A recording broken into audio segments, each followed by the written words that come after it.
Hello, welcome to legal awareness web series.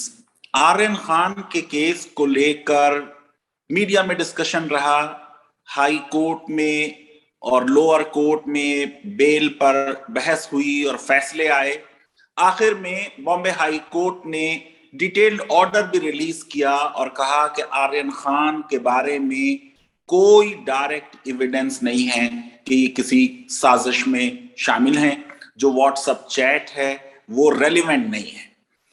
अब इस पूरे मामले में समीर वानखेड़े के बारे में बहुत सी बातें और एलिगेशंस नवाब मलिक लगाते रहे।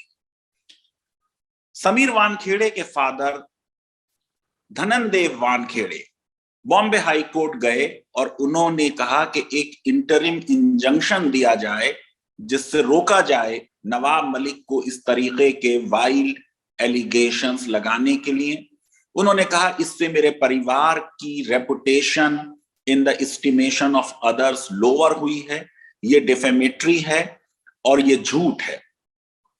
बॉम्बे हाई कोर्ट के जस्टिस जामदार का अब कल फैसला आ गया और समीर वानखेड़े और उनके फादर धनंदेव वानखेड़े के लिए ये एक बार फिर बहुत बड़ा झटका है, क्योंकि बॉम्बे हाई कोर्ट ने उनको इंटरिम स्टेज पर कोई भी रिलीफ देने से इनकार किया।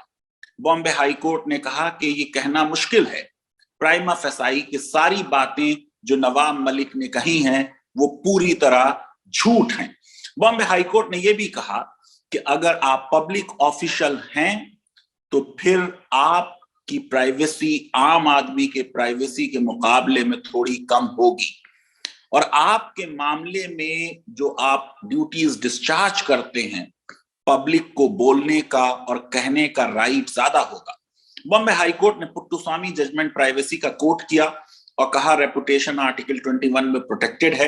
एक तरफ रेपुटेशन का राइट है, एक तरफ फ्रीडम का राइट है, फ्रीडम ऑफ स्पीच का राइट है, उसको बैलेंस करने की जरूरत है।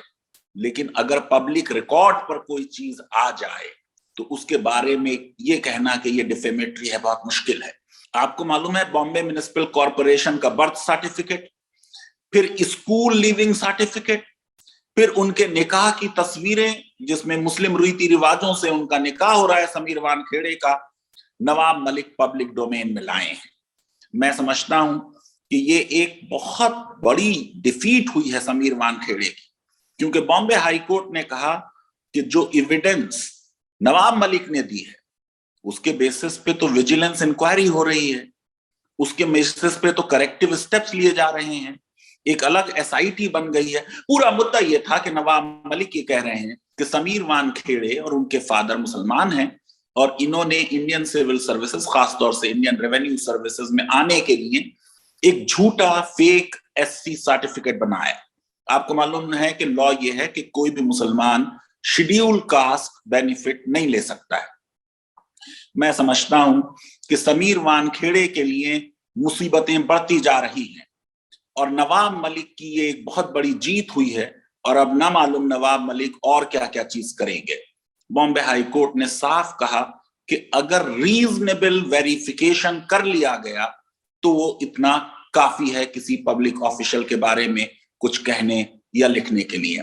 फिर भी मेरी ये रिक्वेस्ट होगी नवाब मलिक से कि किसी भी आदमी को पर्सनली टारगेट करना अच्छी चीज नहीं है, चाहे उस आदमी से अपनी ऑफिशियल ड्यूटीज डिस्चार्ज करने में कुछ गलतियां ही हो गई हों।